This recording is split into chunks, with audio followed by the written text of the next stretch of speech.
Right now, there are business owners who are busier than they've ever been. More calls, more jobs, more hours.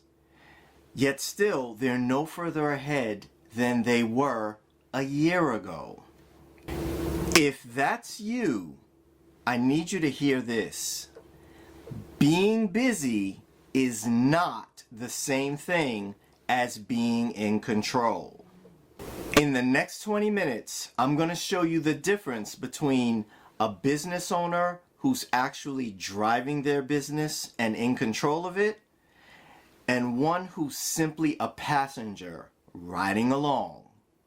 And by the end, you'll know exactly which one you are and what to do about it.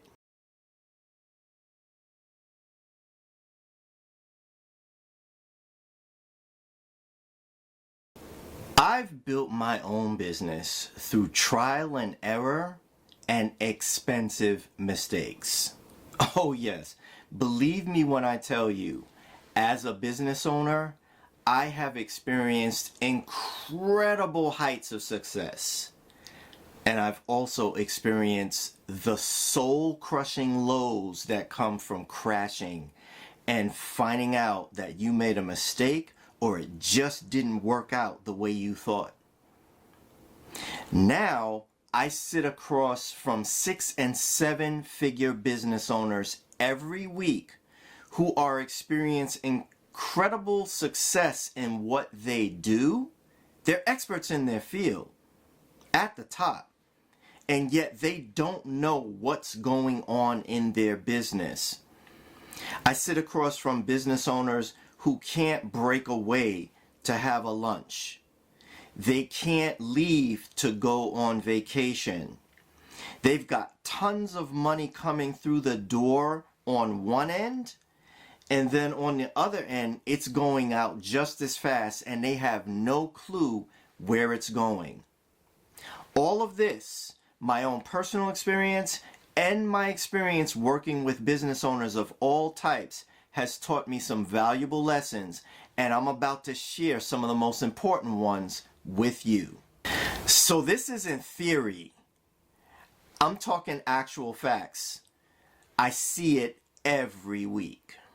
So I was watching IndyCar this weekend, and I'm just fascinated at how these guys can be going upwards of 100 miles an hour or very close to it, swing through these hairpin turns, avoid obstacles, and just make split-second decisions that make the difference between hundredths of a second, victory, second place, third place, what have you.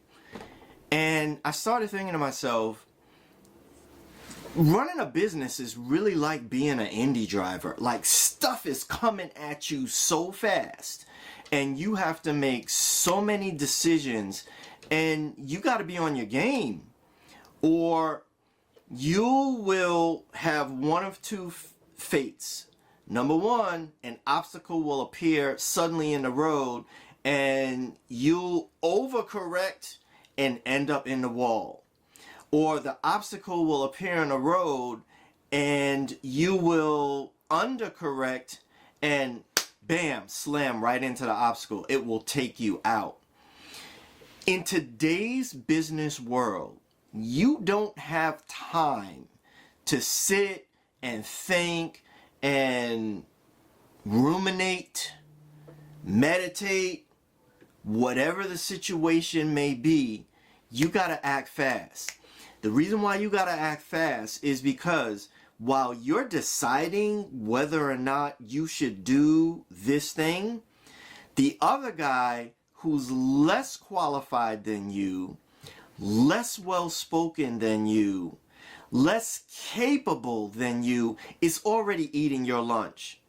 Because he decided, I'm hungry, I need to eat, and I'm going to go out here and I'm going to get it. If you're going to be a driver in your business, you've got to be that person who can make the split-second decisions, who can see the road ahead, who can anticipate where the curves are coming, and when something unexpected comes up, like this, for example, then you can steer your way around it rather than crash into it. Now, this type of driver is different from the passenger.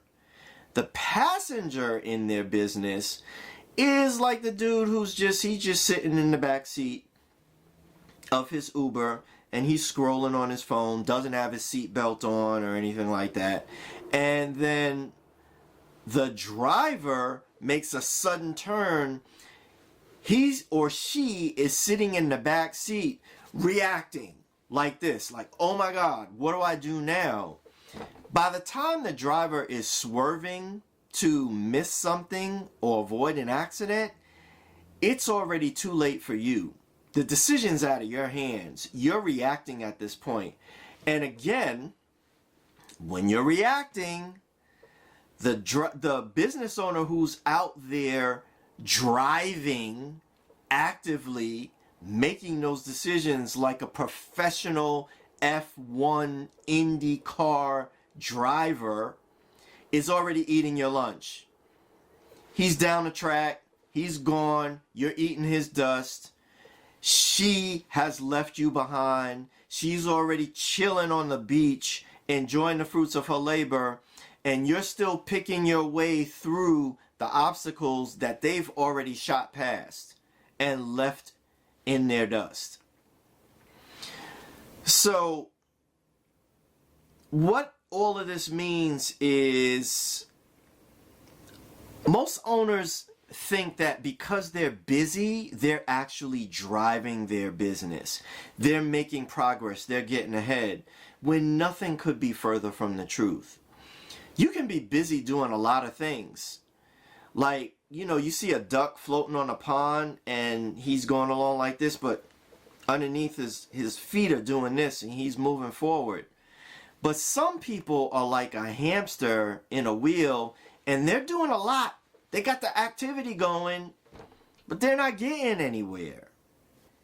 You can be the hamster and you can be on the wheel doing this, and at the end of everything, you're exhausted, you're spent, you felt like you were doing a lot, but you and your business have actually gotten nowhere.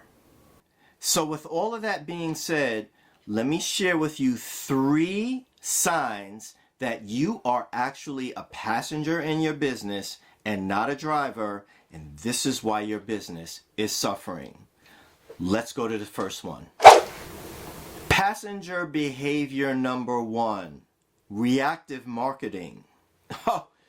Oh my God, this is something that I suffered from and it brought me down. So, having been in sales, sometimes, depending on your position, you get used to company-provided leads. So you're not out there actively looking for your own leads. And here's the thing with leads. When you're a salesperson, when you have them and they're decent, they can provide a steady pipeline of customers for you, and then that translates to a steady pipeline of income. If you're a business owner that's sitting there and you're waiting for the phone to ring,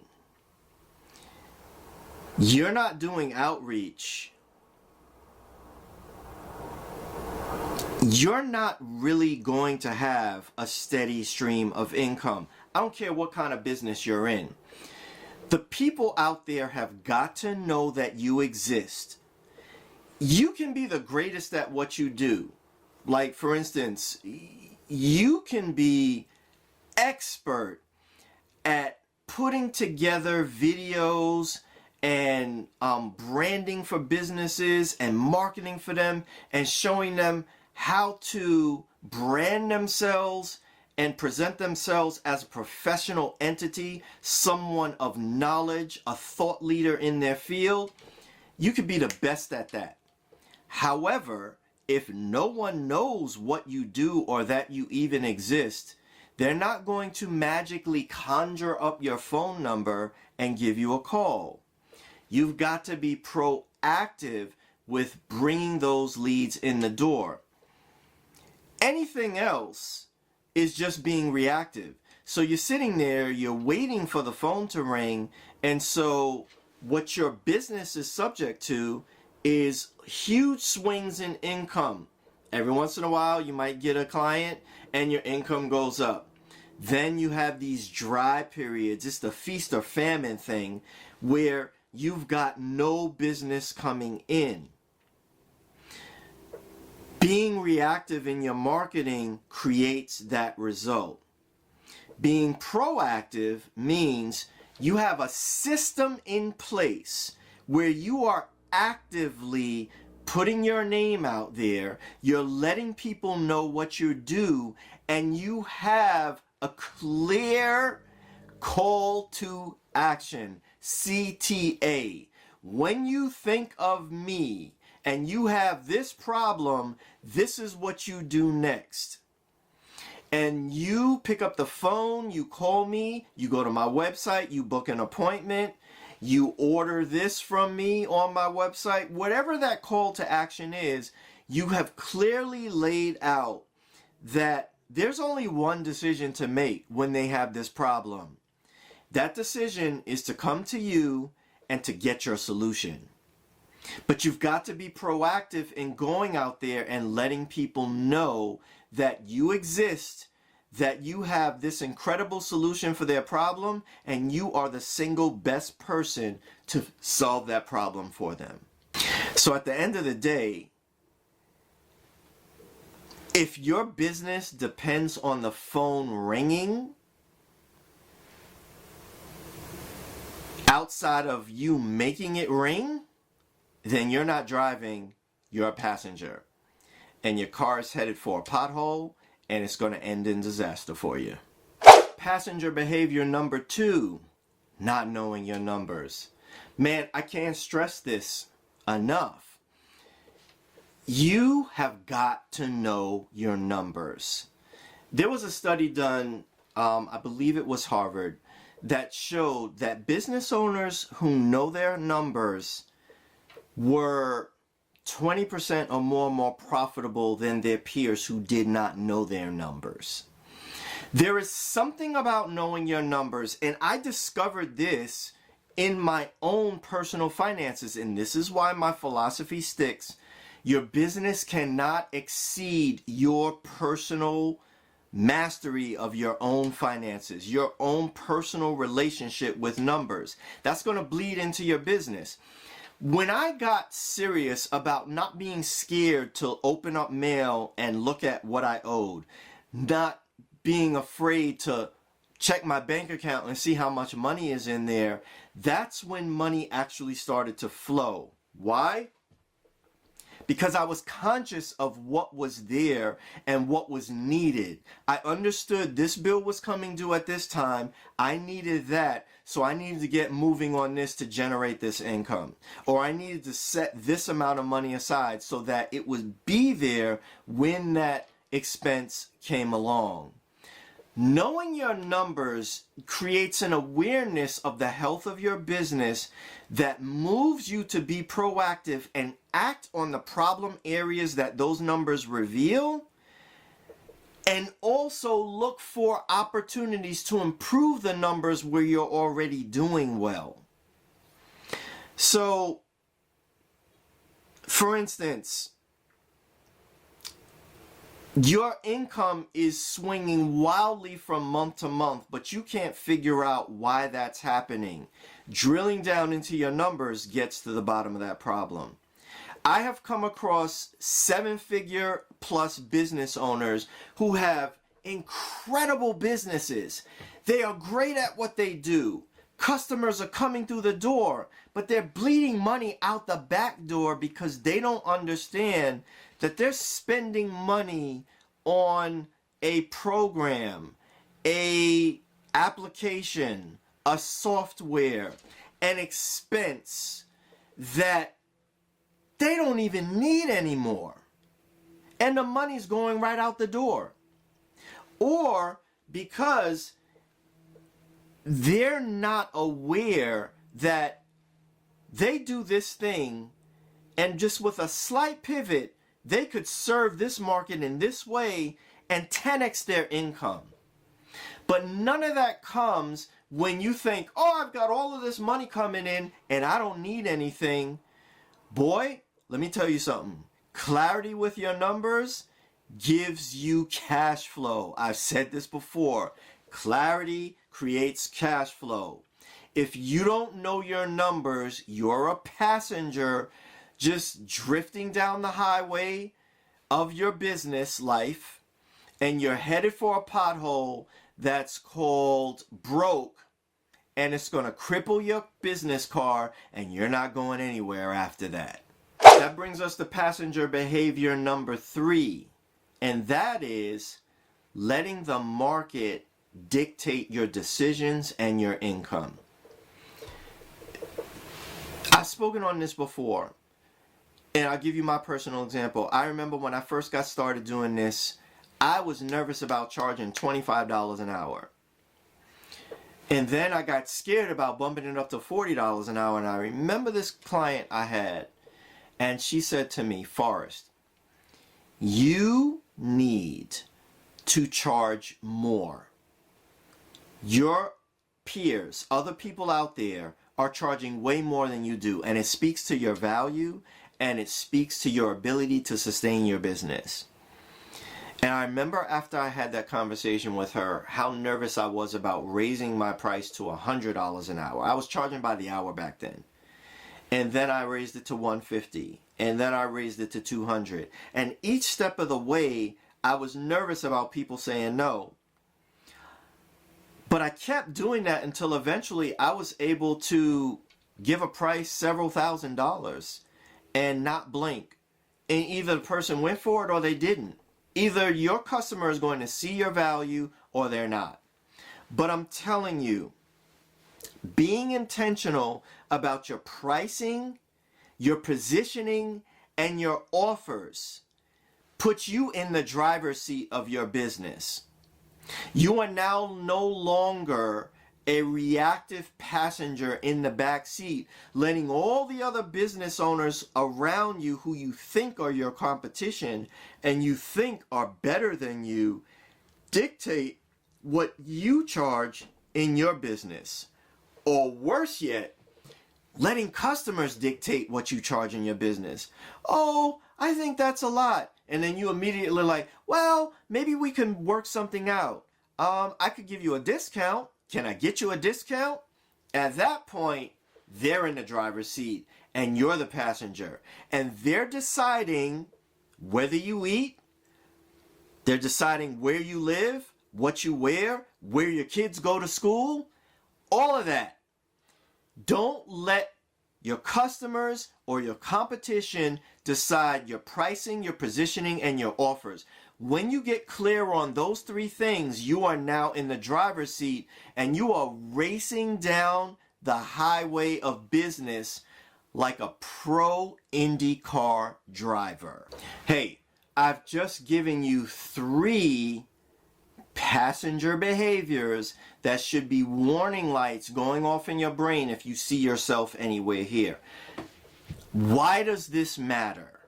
This matters more than ever because if you've looked around at the world lately, the global economy is really experiencing a shakeup. The national economy here is experiencing a shakeup. Food is skyrocketing. Fuel to drive your car and heat your home is skyrocketing. Everything around you is going up. Not only that, the cost of acquiring a customer is going up. As business owners, we are now more than ever in a climate where there is more competition chasing fewer customers than ever before. That's not a problem if you're a driver.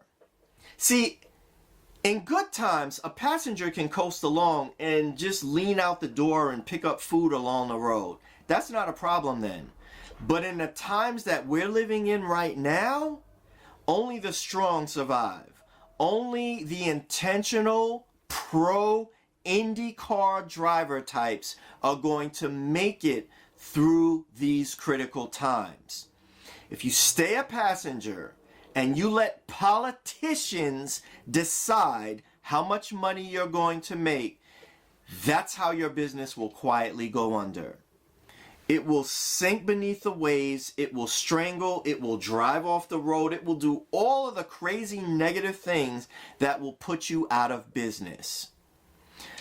In order to let your business not only survive, but thrive in this climate, you've got to get real about being a driver of your business and not a passive passenger. But here's the good thing. Because at any moment you can jump from the back seat to the front seat and take over the wheel of your business, put your hands at 10 and 2 and drive your car where you want it to go, you have the ability to change this. You can get intentional about your marketing. You can make the decision to know your numbers. You can get intentional about your pricing, your positioning, your offers. It's just a decision that you can make. Since you can make those decisions, you can turn your business around and get it driving faster and more efficiently down that racetrack and win at the game of business. So here's an honest question. As you were watching this, did you see yourself in any one of those 3 passenger positions? Are you playing passenger in your business at all? If so, like I said, the good news is you can turn it around. And because I've been there and I've experienced it, I was able to turn it around for me. And that's why every week I'm going out here helping business owners turn it around for them. How I do that? The very first step. In 15 minutes, I can give what I call my business clarity check. I ask you a few questions. We delve into 5 areas of your business and we unlock where you are actually leaking money from your business and quite possibly even leaving money opportunities on the table that you could be grabbing and pulling into your business right now. I don't charge anything for this. Let me correct that. I do charge something for this. I don't charge you money, but I do charge you 15 minutes of your time and attention. If you can give me 15 minutes of your time and attention, I can show you where your business is leaking money and help you begin the process of jumping behind the driver's seat wheel and taking control of your business, stopping the money leaks, and moving your business forward faster and more efficiently toward profit, time freedom for you, and increasing the business value of your business so that if and when you decide, you can put your business up for sale, cash out, and go live in the sun. So here's the long and the short of it. You already know how to run a business. You already know how to do what you do. You're good at that. What you need is another set of eyes that can look into your business and show you your blind spots where you may be missing out. If you are serious about turning your business around and making it more profitable, freeing up your time and making your business more valuable to a potential buyer, send me a DM or comment below clarity, or click the link that you'll see posted in the comment section, and that'll get you to my business clarity check where you can set up time to spend 15 minutes and get yourself moving from passenger to driver to profitability in your business.